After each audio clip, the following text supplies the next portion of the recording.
ನಮಸ್ಕಾರ ವೀಕ್ಷಕರೇ, ನಾ ವೈಭವ್ ಪಾಟೀಲ್. ಷೇರು ಮಾರುಕಟ್ಟೆ ವಾರದ ಕತೆ ವೈಭವ್ ಪಾಟೀಲ್ ಜೊತೆ ಈ ವಿಡಿಯೋನಾಗ ನಿಮ್ಮೆಲ್ಲರಿಗೂ ಸ್ವಾಗತ. ನೋಡ್ರಿ, ಈ ವಾರದ ನಾವು ನಮ್ಮ ಸ್ಟಾಕ್ ಮಾರ್ಕೆಟ್ ನಡವಳಿಕೆ ನಾವು ನೋಡ್ರ ಭಾಳ ವೈಟೈಲ್ ಇತ್ತಂತ ನಾವು ಅನ್ಬೋದ.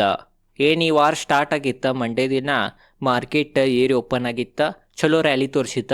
ಬಟ್ ವೀಕ್ದ ಮಿಡ್ನ್ಯಾಗ ಮತ್ತೇನು ಈ ವೀಕ್ ಎಂಡ್ ಆಗಕ್ಕೆ ಬಂತ, ಈಗ ಫ್ರೈಡೇ ಅದು, ಅವಾಗ ಭಾರಿ ಕುಸಿತ ನಮ್ಮ ದೇಶದ ಮಾರುಕಟ್ಟೆನಾಗ ಕಾಣಿತ. ಅದ ಕಾರಣ ಒಟ್ಟಾರೆ ನಾವು ತಿಳ್ಕೊಬೇಕಂತಂದ್ರೆ ಈ ವಾರನಾಗ ನಮ್ಮ ದೇಶ ಸ್ಟಾಕ್ ಮಾರ್ಕೆಟ್ನಾಗ ಭಾಳ ಏರಿಳ್ತಾ ಇತ್ತ. ಭಾಳ ರಿಟೇಲ್ ಇನ್ವೆಸ್ಟರ್ಸ್ಗೆ ಕಾಡ್ಸಿತ್ ನಮ್ಮ ದೇಶ ಸ್ಟಾಕ್ ಮಾರ್ಕೆಟ್ ಅಂತಲೂ ನಾವು ಅನ್ಬೋದ. ನೋಡ್ಬೋದ, ಈ ವಾರನಾಗ ನಿಫ್ಟಿ 2.26% ಬಿದ್ದೈತಿ. ಬ್ಯಾಂಕ್ ನಿಫ್ಟಿನೂ ನೋಡ್ಬೋದ 1.56% ಬಿದ್ದೈತಿ. ಸೆನ್ಸೆಕ್ಸ್ ಅನ್ನು ಸಹ 2.45% ಬಿದ್ದೈತಿ. ಅದ ಕಾರಣ ಲಾರ್ಜ್ ಕ್ಯಾಪ್ ಇಂಡೆಕ್ಸ್ಗಳ್ನಾಗ ಭಾಳ ಹೆವಿ ಸೆಲ್ಲಿಂಗ್ ಪ್ರೆಷರ್ ಇತ್ತಂತ ನಾವು ಅನ್ಬೋದ. ಮಿಡ್ ಕ್ಯಾಪ್ ನೋಡ್ಬೋದು, ಮಿಡ್ ಕ್ಯಾಪ್ ಸೆಕ್ಟರ್ದನ್ನು ಪರಿಸ್ಥಿತಿ ಅದೇ ಥರ ಇತ್ತು.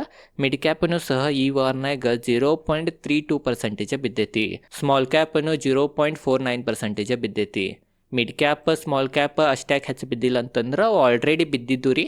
ಆಲ್ರೆಡಿ ವೀಕ್ಷಕರೇ 52 ವೀಕ್ ಲೋ ಸಮೀಪನ ಟ್ರೇಡ್ ಮಾಡತ್ತಿದ್ದು, ಅದ ಕಾರಣ ಅವೇನು ಹೆಚ್ಚು ಬಿದ್ದಿಲ್ಲ. ಬಟ್ ಇವೇನು ಸೆನ್ಸೆಕ್ಸ್, ಬ್ಯಾಂಕ್ ನಿಫ್ಟಿ ಮತ್ತು ನಿಫ್ಟಿ ಐತಿ, ಅವೆಲ್ಲ ಆಲ್ ಟೈಮ್ ಹೈ ಕಡೆ ಟ್ರೇಡ್ ಮಾಡತ್ತಿದ್ದು, ಅದೇ ಕಾರಣ ಅವ್ರನ್ನ ಹೆಚ್ಚು ಸೆಲ್ಲಿಂಗ್ ಪ್ರೆಷರ್ ಈ ವಾರನೇ ಕಂಡು ಬಂತ ಮಿಡ್ ಕ್ಯಾಪ್ ಮತ್ತು ಸ್ಮಾಲ್ ಕ್ಯಾಪನ್ನು ಕಂಪೇರ್ ಮಾಡ್ರನ್ನು ಅಂತ ನಾವು ಅನ್ಬೋದ. ಓವರ್ ಆಲ್ ವೀಕ್ಷಕರೇ, ಈ ಥರ ಮಾರುಕಟ್ಟೆ ಇರಾಕೆ ಮೇನ್ ಪರಿಸ್ಥಿತಿ ಏನಂತಂದ್ರೆ ಗ್ಲೋಬಲ್ ಮಾರ್ಕೆಟ್ ಅಂತ ನಾವು ಅನ್ಬೋದ. ಶುಕ್ರವಾರ ದಿನ ಅದ್ರಾಗೂ ಫ್ರೈಡೇ ಏನು ನೈಟ್ ಐತಿ, ಅಥವಾ ನಿನ್ನೆ ವೀಕ್ಷಕರೇ ನೈಟನ್ನು ಯು ಎಸ್ ಮಾರ್ಕೆಟ್ ಬಿದ್ದನ ಕ್ಲೋಸಿಂಗ್ ಕೊಟ್ಟೈತಿ. ಯು ಎಸ್ದ ಡೌ ಜೋನ್ಸ್ ನೋಡ್ಬೋದ 1.15% ಬಿದ್ದೈತಿ. ಮತ್ತು S&P 500 0.43% ಬಿದ್ದೈತಿ. ನ್ಯಾಸ್ಡ್ಯಾಗ್ನು ಸಹ 0.94% ಬಿದ್ದೈತೆ ಅಂತ ನಾವು ಅನ್ಬೋದ. ಏನು ಗುರುವಾರ ಇತ್ತ, ಗುರುವಾರನೂ ವೀಕ್ಷಕರೇ ಯು ಎಸ್ ಮಾರ್ಕೆಟ್ ಬಿದ್ದಿತ್ತು. ಅದ್ರದನೇ ಪರಿಣಾಮ ಶುಕ್ರವಾರ ದಿನ ನಿನ್ನೆ ದಿನ ನಮ್ಮ ದೇಶ ಸ್ಟಾಕ್ ಮಾರ್ಕೆಟ್ ಮ್ಯಾಗ ನೆಗೆಟಿವ್ ಪರಿಣಾಮ ಬಿತ್ತು. ನಿನ್ನೆ ದಿನ ನಮ್ಮ ಮಾರ್ಕೆಟ್ ಭಾಳ ಬಿತ್ತು ಅಂತ ನಾವು ಅನ್ಬೋದ. ಈಗ ನಿನ್ನೆನೂ ಸಹ ಯು ಎಸ್ ಮಾರ್ಕೆಟ್ ಬಿದ್ದನ್ನು ಕ್ಲೋಸಿಂಗ್ ಕೊಟ್ಟೈತಿ.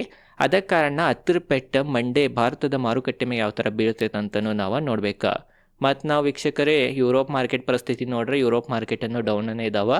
ಏರಿಯತ್ ಒಂದು ಇಂಡೆಕ್ಸ್, ಬಟ್ ಅದೇನು ಹೆಚ್ಚೂ ಏರಿಲ್ಲ ಅಂತ ನಾವು ಅನ್ಬೋದ. ಏಷ್ಯನ್ ಮಾರ್ಕೆಟ್ದಾಗೂ ಮಿಕ್ಸ್ ರಿಯಾಕ್ಷನ್ ಐತಿ. ಏರ್ಯಾವು ಕೆಲವೊಂದು ಬಿದ್ದಾವು, ಕೆಲವೊಂದು ಅಂತ ನಾವು ಅನ್ಬೋದ. ಬಟ್ ಓವರ್ ಆಲ್ ನೋಡ್ರೆ ಗ್ಲೋಬಲ್ ಮಾರ್ಕೆಟ್ದಾಗೂ ಇನ್ನೂ ಪರಿಸ್ಥಿತಿ ಅಷ್ಟು ಸರಿ ಇಲ್ಲ. ಗ್ಲೋಬಲ್ ಮಾರ್ಕೆಟನ್ನು ವೀಕ್ನೇ ಇದಾವಂತ ನಾವು ಅನ್ಬೋದ. ಯಾಕೆ ಈ ಥರ ಎಲ್ಲ ಆಗತ್ತೈತೆ ಅಂತಂದ್ರೆ ಮೇನ್ ವೀಕ್ಷಕರೇ ಜಿಯೋ ಪೊಲಿಟಿಕಲ್ ಟೆನ್ಷನ್, ಇರಾನ್ ಮತ್ತು ಯು ಎಸ್ ನಡುವೆ ಯುದ್ಧ ಆಗ್ಬೋದು ಅಂತ ಅನ್ನತ್ತಾರ. ಅದ ಕಾರಣ ಕ್ರೂಡ್ ಆಯಿಲ್ ಪ್ರೈಸ್ ಅದನ್ನು ಭಾಳ ಇರತೈತೆ ರೀ. ಹತ್ರದನ್ನ ಡೈರೆಕ್ಟ್ ಪೆಟ್ ಈ ಥರ ವೀಕ್ಷಕರೇ ಗ್ಲೋಬಲ್ ಮಾರ್ಕೆಟ್ನಾಗ ಬಿರಾತೈತೆ ಅಂತ ನಾವು ಅನ್ಬೋದ. ಮತ್ತೊಂದನೇ ಎಲ್ಲಕ್ಕಿಂತ ಇಂಪಾರ್ಟೆಂಟ್ ಪಾಯಿಂಟ್, ಸ್ಟಾಕ್ ಮಾರ್ಕೆಟ್ ಸೆಂಟಿಮೆಂಟ್ಲಿ ಶಾರ್ಟ್ ಟರ್ಮ್ನಾಗ ಜನರದ ಸೆಂಟಿಮೆಂಟ್ಲಿ ವರ್ಕ್ ಆಗ್ತೈತಿ. ಈಗ ಜನರದ ಸೆಂಟಿಮೆಂಟ್ ವೀಕ್ಷಕರೇ ಬೇರಿಶ್ ಐತಿ ಅಥವಾ ಭಾಳ ನೆಗೆಟಿವ್ ಐತೆ ಅಂತ ನಾವು ಅನ್ಬೋದ. ಅದ ಕಾರಣ ನೀವು ನೋಡಿರ್ಬೋದ, ಇದು ಯಾವಾಗ ನಾವು ಸೆಂಟಿಮೆಂಟ್ ನೆಗೆಟಿವ್ ಆಗೈತೆ ಅಂತೇವಂತಂದ್ರೆ, ಯಾವಾಗ ಒಳ್ಳೆ ಸುದ್ದಿ ಬಂದ್ರೂ ಮಾರ್ಕೆಟ್ ರಿಯಾಕ್ಷನ್ ತೋರ್ಸಂಗಿಲ್ಲ ರೀ. ಅವಾಗ ಅಂತೇವಿ ಮಾರ್ಕೆಟ್ ಸೆಂಟಿಮೆಂಟ್ ನೆಗೆಟಿವ್ ಆಗೈತಂತ.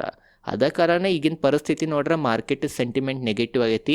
ಎಲ್ಲ ಇನ್ವೆಸ್ಟರ್ಸ್, ಎಲ್ಲ ಟ್ರೇಡರ್ಸ್ ಒಳ್ಳೆ ಸುದ್ದಿ ಬಂದರೆ ಯಾರು ಹೂಡಿಕೆ ಮಾಡವಲ್ರ, ಬಟ್ ಕೆಟ್ಟ ಸುದ್ದಿ ಬಂದ್ರೆ ಮಾರ್ಕೊಂಡು ಹೋಗತ್ತಾರಂತ ನಮಗೆ ಇದ್ರಲ್ಲೇನೋ ಗೊತ್ತಾಗ್ತೈತಿ. ಅದ ಕಾರಣನೂ ಪ್ರಾಫಿಟ್ ಬುಕ್ಕಿಂಗ್ ಆಗಲಿ ಅಥವಾ ಅಂಜಿ ಮಾರ್ಕೊಂಡಿದ್ದ ಕಾರಣದಿಂದನೂ ಈ ಥರ ಮಾರುಕಟ್ಟೆ ಡೌನನ್ನು ಐತಂತ ನಾವು ಅನ್ಬೋದ. ಮತ್ತೊಂದನ್ನು ರೀಸನ್ ಏನಂತಂದರೆ FIs, ಫಾರಿನ್ ಇನ್ಸ್ಟಿಟ್ಯೂಷನ್ ಇನ್ವೆಸ್ಟರ್ಸ್, ಇವ್ರೂ ವೀಕ್ಷಕರೇ ಟೋಟಲ್ ಓವರ್ ಆಲ್ ಈ ತಿಂಗಳು ಬಾಯಿಂಗ್ ಮಾಡಿರ್ರಿ. ಫಸ್ಟ್ ಏನು ಈ ಮಂತ್ ಇತ್ತು, ಹಾಫ್ ಮಂತ್ ಏನಿತ್ತು ಈ ತಿಂಗಳದ, ಅವಾಗ ವೀಕ್ಷಕರೇ ಎಲ್ಲ ಬಾಯಿಂಗ್ ನಡೆದಿತ್ತು, ಎಲ್ಲ ಒಳ್ಳೇದು ನಡೆದಿತ್ತು. ಬಟ್ ಮಂತ್ ಎಂಡ್ಗನ ಅವ್ರೂ ಸಹ FIs, ಫಾರಿನ್ ಇನ್ಸ್ಟಿಟ್ಯೂಷನ್ ಇನ್ವೆಸ್ಟರ್ಸನ್ನು ಸಹ ಮಾರಿರಂತ ನಾವು ಅನ್ಬೋದ. ಹೋದ ತಿಂಗಳ ಅಥವಾ ಏನು 2-3 ತಿಂಗಳ ಅತೇನು ಮಾರಾತೀರ, ಹತ್ತಿರದ ವಾಲ್ಯೂಮನ್ನು ಕಂಪೇರ್ ಮಾಡ್ರೆ ಈ ವಾರನಾಗ ಸ್ವಲ್ಪ ಕಡಿಮೆ ಸೆಲ್ಲಿಂಗ್ ಮಾಡ್ಯಾರ, ಅಥವಾ ಈ ತಿಂಗಳನಾಗ ಸ್ವಲ್ಪ ಕಡಿಮೆ ಸೆಲ್ಲಿಂಗ್ ಮಾಡ್ಯಾರ ಅಂತ ನಾವು ಅನ್ಬೋದ. ಆದ್ರೂ ನೋಡ್ಬೋದ 6,640 ಕೋಟಿದ್ದ ವೀಕ್ಷಕರೇ ಸೆಲ್ಲಿಂಗ್ ಮಾಡ್ಯಾರ. DIs ನೋಡ್ಬೋದು ಎಷ್ಟಾಗ್ತೈತೆ ಅಷ್ಟು ಬಾಯಿಂಗ್ ಮಾಡಿರ. ನಿನ್ನೆ ವಿಡಿಯೋನ ಹೇಳಿದ್ನಿ ನಾ, DIs ಈ ತಿಂಗಳೇನು ಅಷ್ಟೇನು ಬಾಯಿಂಗ್ ಮಾಡಿಲ್ಲ ಹಂಗಿಂಗಂತ. ಅದೇ ಕಾರಣ ಈ ತಿಂಗಳ ಎಂಡ್ ನಿನ್ನೆನ ಆಗೋದಿತ್ತು ಅನ್ನೋ ಕಾರಣದಿಂದ ನಿನ್ನೆನ DIs ಒಮ್ಮೆ ಭಾಳ ಹೆವಿ ಕ್ವಾಂಟಿಟಿನಾಗ ಭಾರತದ ಮಾರುಕಟ್ಟೆನಾಗ ರೊಕ್ಕ ಹಾಕ್ಯಾರ ಅಂತ ನಾವು ಅನ್ಬೋದ. ನೋಡ್ಬೋದ ನಿನ್ನೆ ದಿನಾನ DIs ಡೊಮೆಸ್ಟಿಕ್ ಇನ್ಸ್ಟಿಟ್ಯೂಷನ್ ಇನ್ವೆಸ್ಟರ್ಸ್ 12,292 ಕೋಟಿದ ಬಾಯಿಂಗ್ ಮಾಡ್ಯಾರ. ಅದ ಕಾರಣ ಓವರ್ ಆಲ್ ಈ ಮಂತ್ದಾಗ ನಮ್ಮ DIs ಅನ್ನು ಸಹ 38,423 ಕೋಟಿದ ಬಾಯಿಂಗ್ ಮಾಡ್ಯಾರಂತ ನಾವು ಅನ್ಬೋದ. ಅದ ಕಾರಣ DIs ಕಡೆಯಿಂದಲೇ ಮಾರ್ಕೆಟಿಗೆ ಸಪೋರ್ಟ್ ಬರತೈತಿ. ಅದ ಕಾರಣ ನಮ್ಮ ಮಾರ್ಕೆಟ್ ಹೆಚ್ಚು ಬೀಳುವಾತ ಒಂದು ಚಲೋ ಲೆವೆಲ್ ಮ್ಯಾಗ ತಡ್ಯಾತೈತಿ. ಏನಿದು ನೆಫ್ಟಿದ ಲೆವೆಲ್ ಐತಿ 25,000 ಕಡೆ ಹೋಗಾತಂತನೂ ನಾವು ಅನ್ಬೋದು. ಅದ ಕಾರಣ ಇದೊಂದು ಪಾಸಿಟಿವ್ನು ಅನ್ಬೋದು ಅಥವಾ ನೆಗೆಟಿವ್ನು ಅನ್ಬೋದು. ಬಟ್ ಏನು ಮಾರ್ಕೆಟ್ ಏರ್ಬೇಕು, ಏನು ರ್ಯಾಲಿ ತೋರಿಸ್ಬೇಕು, ಅದಕ್ಕೆ FIs ಸಪೋರ್ಟ್ ಬೇಕನ್ನ ರೀ. ಅದ ಕಾರಣ ಯಾವಾಗಿನ ತನಕ FIs ಮರಳಿ ಭಾರತದ ಮಾರುಕಟ್ಟೆನಾಗ ಬರಂಗಿಲ್ಲ, ಅವಾಗಿನ ತನಕ ಮಾರುಕಟ್ಟೆ ಇದೇ ಥರ ಒಂದು ರೇಂಜಿನಾಗ ಸೈಡ್ವೇನ ಮೂವ್ ಆಗ್ತೈತೆ ಅಂತನೂ ನಾವು ಅನ್ಬೋದು. ಅದ ಕಾರಣ ಇದ್ರ ಮ್ಯಾಗ ಕಣ್ಣಿರ್ಬೇಕಾ. ಸೈಡ್ವೇ ಹಣನ ಮತ್ತೊಂದು ಏನಂತಂದ್ರೆ ಮಣ್ಣಿ ದಿನ ಸೈಡ್ವೇ ಮಾರ್ಕೆಟ್ದಾಗೂ ಯಾವ ಥರ ಹಣ ಮಾಡ್ಬೋದು ಅಂತ ನಾ ಒಂದು ವಿಡಿಯೋ ಹಾಕೇನಿ. ಅದ ಕಾರಣ ಅದ್ರ ಲಿಂಕು ಡಿಸ್ಕ್ರಿಪ್ಷನ್ ಹಾಕಿರ್ತೀನಿ, ಆ ವಿಡಿಯೋನು ನೀವು ಹೋಗಿ ನೋಡ್ಬೋದು. ಮತ್ತೊಂದು ಏನಂತಂದ್ರೆ ಯಾಕೆ FIs ಮಾರತ್ತಾರ ಅದರಿಂದ ಕಾರಣ ನೋಡ್ರೆ ರುಪೀಸ್ ನೋಡ್ಬೋದು ನೀವು. ಈ ವಾರದ ಪ್ರಾರಂಭದಾಗ ಭಾರತದ ರುಪೀಸ್ $US ವಿರುದ್ಧ ಸ್ವಲ್ಪ ಸ್ಟ್ರಾಂಗ್ ಐತಂತ ನಾವು ಅನ್ಬೋದ. ನೋಡ್ಬೋದು ನೀವು 90 ಸಮೀಪದು ಬಂದಿತ್ತು ರೀ. $1 = 90 ರೂಪೀಸ್ ಅದು ಬಂದಿತ್ತ. ಬಟ್ ನೋಡ್ಬೋದು ಈ ವಾರದ ಅಂತ್ಯದಾಗ ಮತ್ತು 91 ಟಚ್ ಆದ ನಮ್ಮ ರುಪೀಸ್ ಅಂತ ನಾವು ಅನ್ಬೋದು. ಅದ ಕಾರಣ ರುಪೀಸ್ ಡಾಲರ್ ವಿರುದ್ಧ ವೀಕ್ ಹಾಕೋಂತನ ಬರತೈತಿ. ಹತ್ರದೂ direct pet foreign institution investors ಬರವಾಳ್ರಂತ ನಾವು ಅನ್ಬೋದು. ಇದು ಒಂದು ಕಾರಣದಿಂದ ಹತ್ರದನ ಡೈರೆಕ್ಟ್ ಪೆಟ್ ಭಾರತದ ಮಾರುಕಟ್ಟೆ ಮ್ಯಾಗೂ ಈ ಥರ ಬಿರಾತೈತೆ ಅಂತ ನಾವು ಅನ್ಬೋದು. ಅದ ಕಾರಣ ಇವು ಕೆಲವೊಂದು ಹಲವಾರು ಕಾರಣಗಳಿದ್ದಾವೆ. ಅವತ್ತರಿಂದನೇ ಭಾರತದ ಮಾರುಕಟ್ಟೆ ಪರಿಸ್ಥಿತಿ ಈ ಥರ ಆಗತೈತಿ. ಹತ್ರ ಕ್ರೂಡ್ ಆಯಿಲ್ ಪ್ರೈಸು ನೋಡ್ಬೋದು ನೀವು $72 ತಲುಪೈತ್ರಿ ಬ್ರೆಂಟ್ ಕ್ರೂಡ್ ಆಯಿಲ್. ಮತ್ತು WTI ಕ್ರೂಡ್ ಆಯಿಲನ್ನು $67 ತಲುಪೈತಿ. ಅದ ಕಾರಣ ಈ ಥರ ಕ್ರೂಡ್ ಆಯಿಲ್ ಪ್ರೈಸು ಹೆಚ್ಚಿರಿತ್ತಂತಂದ್ರೆ ಏನು ಭಾರತ ನೆಟ್ ಇಂಪೋರ್ಟರ್ ಐತಿ, ಎಲ್ಲಕ್ಕಿಂತ ಹೆಚ್ಚು ಕ್ರೂಡ್ ಆಯಿಲನ್ನು ಇಂಪೋರ್ಟ್ ಮಾಡ್ಕೋತೈತಿ. ಅಂಥ ದೇಶಗಳಿಗೆ ಭಾಳ ನಷ್ಟ ಆಗ್ತೈತಿ. ಹತ್ತದನ್ನ ಡೈರೆಕ್ಟ್ ಪೆಟ್ ರುಪೀಸ್ ಮ್ಯಾಗೂ ಕಾಣತೈತಿ. ನಾವು ಹೆಚ್ಚು ರೊಕ್ಕ ಕೊಟ್ಟು ಕ್ರೂಡ್ ಆಯಿಲ್ ತೊಗೊಂಡು ಅಂತಂದ್ರೆ ಸಹಜವಾಗಿ ಭಾರತದ ರುಪೀಸ್ ಏನೈತದ ವೀಕ್ ಆಗಿ ಆಗ್ತೈತಿ. ಅದ ಕಾರಣ ಕ್ರೂಡ್ ಆಯಿಲ್ ತುಟ್ಟ್ಯಾತಂತಂದ್ರೆ ಭಾರತದಾಗ ಇನ್ಫ್ಲೇಷನ್ ಹೆಚ್ಚಾಗ್ತೈತಿ. ಇನ್ಫ್ಲೇಷನ್ ಹೆಚ್ಚಾತಂತಂದ್ರೆ ಮತ್ತೆಲ್ಲ ವೀಕ್ಷಕರು ಯಾರು ಜನರು ಹೆಚ್ಚು ರೊಕ್ಕ ಖರ್ಚು ಮಾಡೋಂಗಿಲ್ಲ. ಅದರಿಂದ ಕಂಪ್ನಿಗಳ ಅರ್ನಿಂಗ್ಸ್ ಮ್ಯಾಗ ಪೆಟ್ಟು ಬೀಳ್ತೈತಿ. ಮತ್ತೊಂದು ಏನಂತಂದ್ರೆ ರುಪೀಸ್ ವೀಕ್ ಆತಂತಂದ್ರೆ FIs ಬರಂಗಿಲ್ಲ. ಅದೇ ಕಾರಣ ಈ ಥರ ಎಲ್ಲ ಪೆಟ್ ಮಾರುಕಟ್ಟೆಗೆ ಈಗ ಸದ್ಯ ಬೀಳತೈತಿ. ಹತ್ರದನು ಪೆಟ್ ನಮ್ಮ ದೇಶ ಸ್ಟಾಕ್ ಮಾರ್ಕೆಟ್ ಮ್ಯಾಗ ಈ ಥರ ಬೀರಾತೈತಂತೂ ನಾವು ಅನ್ಬೋದು. ಓವರಾಲ್ ಇಷ್ಟೆಲ್ಲ ವೀಕ್ಷಕರ ನೆಗೆಟಿವ್ ಸುದ್ದಿಗಳಿದಾವೆ. ಇದೇನು ನೆಗೆಟಿವ್ ಈಗ ನಡೆದೈತಿ ಪರಿಸ್ಥಿತಿ, ನೆಗೆಟಿವ್ ಪರಿಸ್ಥಿತಿ ಅಥವಾ ಇದೇನು ನಡೆದೈತಿ ಈಗ ಸದ್ಯ ಮಾರುಕಟ್ಟೆ ಪರಿಸ್ಥಿತಿ. ಅಂಥ ಪರಿಸ್ಥಿತಿನಾಗ ಒಂದು ಸಣ್ಣ ನೆಗೆಟಿವ್ ನ್ಯೂಸನ್ನು ಭಾಳ ದೊಡ್ಡ ಮಾರುಕಟ್ಟೆ ಕುಸಿತಕ್ಕೆ ಕಾರಣ ಆಗ್ತೈತಿ. ಅದ ಕಾರಣ ಇವೆಲ್ಲ ಹಾಗೇನು ದೊಡ್ಡ ಇಲ್ಲ, ಶಾರ್ಟ್ ಟರ್ಮ್ದು ಕಾರಣಗಳಿದ್ದಾವೆ, ಶಾರ್ಟ್ ಟರ್ಮ್ ನೆಗೆಟಿವ್ ಆಗೋ ಕಾರಣಗಳಿದ್ದಾವೆ. ಆದ್ರೂ ಸಹ ಈ ಥರ ಮಾರುಕಟ್ಟೆ ಸೆಂಟಿಮೆಂಟ್ ನೆಗೆಟಿವ್ ಇರೋ ಕಾರಣ ಈ ಥರ ಎಲ್ಲ ಮಾರುಕಟ್ಟೆ ಬೆಳತೈತೆ ಅಂತ ನಾವು ಅನ್ಬೋದು. ಮತ್ತೊಂದನೇ ರೀಸನ್ ನಾವು ತಿಳ್ಕೊಬೇಕಂದ್ರೆ ಇದು ಟೆಕ್ ಸ್ಟಾಕ್ಗಳನ್ನ ಎಕ್ಸೆಲ್ ಆಫ್ ಏನು ಹೂಡಿಕೆದಾರರು ಇದ್ದಾರೆ ಟೆಕ್ ಸ್ಟಾಕ್ ಮೇಲೆ ಹೆಚ್ಚು ವಿಶ್ವಾಸ ತೋರಿಸ್ವಾಳ್ರ. ಅದ್ರಾಗೂ ಮೇನ್ ಭಾರತದ ಮಾರುಕಟ್ಟೆನಾಗ IT ಕಂಪ್ನಿಗಳ ಟೆಕ್ ಕಂಪ್ನಿಗಳನ್ನ ಇನ್ವೆಸ್ಟರ್ಸ್ಗೆ ಭಾಳ ಹಿಂದೆ ರೊಕ್ಕ ಮಾಡಿಕೊಟ್ಟವ್ರಿ. ಅದ ಕಾರಣ ಅವು ಈಗ ಮುಂದೆ ಮಾಡಿಕೊಡ್ತಾವೋ ಇಲ್ಲೋ ಅಂತ ಅದು ಒಂದು ಕ್ವಶನ್ ಆಗೈತಿ AI ಆ ಒಂದು ಅಂಜಿಕೆದಿಂದನೂ ಭಾಳ ಜನರು IT ಕಂಪ್ನಿಗಳ್ನಾಗ ಟೆಕ್ ಸ್ಟಾಕ್ಗಳ್ನಾಗ ಭಾಳ ಹೆವಿ ಸೆಲ್ಲಿಂಗ್ ಮಾಡತ್ತಾರ.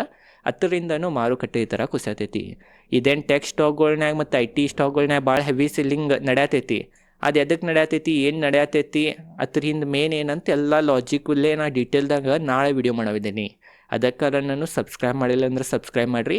ಆ ವಿಡಿಯೋ ನೋಡ್ರಿ ನಿಮಗೆ ಇನ್ನೂ ಡೀಟೇಲ್ದಾಗ ತಿಳಿತೈತಿ. ಸ್ವಲ್ಪ ಹಿಸ್ಟ್ರಿದಾಗ ಹೋಗಿ ನೋಡೋಣ ಏನೇನಾಗೈತೆ IT ಸೆಕ್ಟರ್ ಬಗ್ಗೆ ಅಂತೆಲ್ಲ. ಅದಕ್ಕೆ ಆ ವಿಡಿಯೋನು ಮಿಸ್ ಮಾಡ್ಕೊಳಕ್ಕೆ ಹೋಗ್ಬೇಡ್ರಿ. ಓವರಾಲ್ ಇವೆಲ್ಲ ನೆಗೆಟಿವ್ ಸುದ್ದಿ ಭಾರತದ ಮಾರುಕಟ್ಟೆಗೆ ಐತಂತ ನಾವು ಅನ್ಬೋದು. ಬರೀ ಈಗ ಒಂದು ಗುಡ್ ನ್ಯೂಸ್ ಐತಿ. ಅದೇನಂತಂದ್ರೆ ನಿನ್ನೆ ದಿನ ಭಾರತದ Q3 GDP ಡೇಟಾ ಬಂತ. ಅನುಮಾನಕ್ಕಿಂತ ಒಳ್ಳೇದು ಬಂತ, 7.8% ಬಂತ.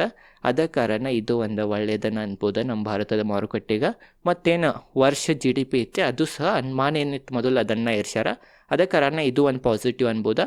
ಅದ ಕಾರಣ ಇತರ ಪೆಟ್ಟ ಮುಂದಿನ ವಾರನಾಗ ಭಾರತದ ಮಾರುಕಟ್ಟೆ ಮೇಲೆ ಯಾವ ಥರ ಬೀರ್ತೈತೆ ಅಂತಲೂ ನಾವು ನೋಡ್ಬೇಕಾ.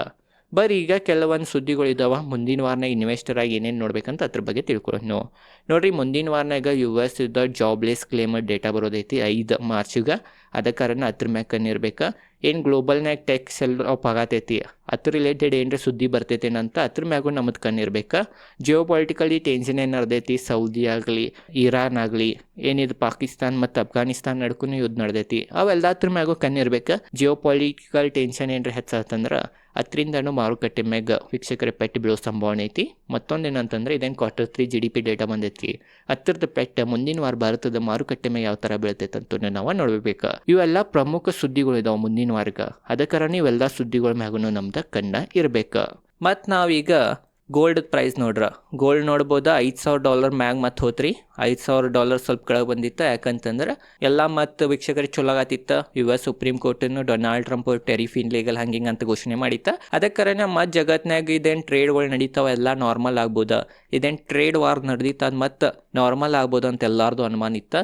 ಬಟ್ ವೀಕ್ಷಕರೇ ಮತ್ತೆ ಜಿಯೋ ಪೊಲಿಟಿಕಲ್ ಟೆನ್ಷನ್ದಿಂದ ಮತ್ತು ಗೋಲ್ಡ್ $5,000 ತಲುಪೈತಂತೂ ನಾವು ಅನ್ಬೋದು. ಸಿಲ್ವರ್ನು ಸಹ ಮತ್ತು $93 ಟಚ್ ಆತ್ರಿ. $70 ಬಂದಿತ್ತ, ಆದ್ರೂ ಮತ್ತೆ $93ಗೆ ಟಚ್ ಆತ. ಯಾಕೆ ಈ ಥರ ಆತಂತಂದ್ರೆ ಮಾರುಕಟ್ಟೆ ಕುಸಿಯಾತೈತಂತಂದ್ರೆ ಗೋಲ್ಡ್ ಸಿಲ್ವರ್ ಇರ್ತಾವ, ಹತ್ರದನ ಪೆಟ್ಟು ಗೋಲ್ಡ್ ಸಿಲ್ವರ್ ಮೇ ಈ ಥರ ಬೇರೆತಂತನೂ ನಾವು ಅನ್ಬೋದು. ಕ್ರೂಡ್ ಆಯಿಲ್ ಪ್ರೈಸ್ ಹೇಳಿದ್ನಿ ಆಲ್ರೆಡಿ. ಬಿಟ್ಕಾಯಿನ್ ಪ್ರೈಸ್ ನೋಡ್ಬೋದು. ಬಿಟ್ಕಾಯಿನನ್ನು $65,729ಗೆ ಟ್ರೇಡ್ ಆಗತೈತಿ. ಬಿಟ್ಕಾಯಿನ್ ಭಾಳ ವೀಕ್ ಐತಿ. ಇದು ಬರೀ ಹಂಗೆ ತೋರ್ಸತ್ತೇನಿ, ಇದರಿಂದ ನಾ ಬಿಟ್ಕಾಯಿನ್ಗೆ ಪ್ರಮೋಟ್ ಮಾಡವಲ್ನಿ. ಅದು ನಿಮ್ಗೆ ತಲೆಯಾಗಿರ್ಬೇಕಾ. ಭಾರತದಾಗ ಇನ್ನು ಬಿಟ್ಕಾಯಿನ್ ಲೀಗಲ್ ಐತಂತ ನನಗೆ ಬರಂಗಿಲ್ಲ. ಯಾಕಂತಂದ್ರೆ ಗೌರ್ಮೆಂಟಿದು ಯಾವತ್ತೂ ರೆಗ್ಯುಲೇಟ್ ಇಲ್ಲ. ಮತ್ತೊಂದು ಏನಂತಂದ್ರೆ ಮುಂದಿನ ವಾರ stock market full day open ಇರೋಂಗಿಲ್ಲ. ಮಂಗಳವಾರ ಟ್ಯೂಸ್ಡೇ ನೋಡ್ಬೋದು. 3 ಮಾರ್ಚಿಗೆ ಹೋಳಿ ಇರೋ ಕಾರಣ, ಹೋಳಿ ಹಬ್ಬ ಇರೋ ಕಾರಣ ಮಾರುಕಟ್ಟೆನಾಗ ಹಾಲಿಡೇ ಐತಂತನೂ ನಾವು ಅನ್ಬೋದು.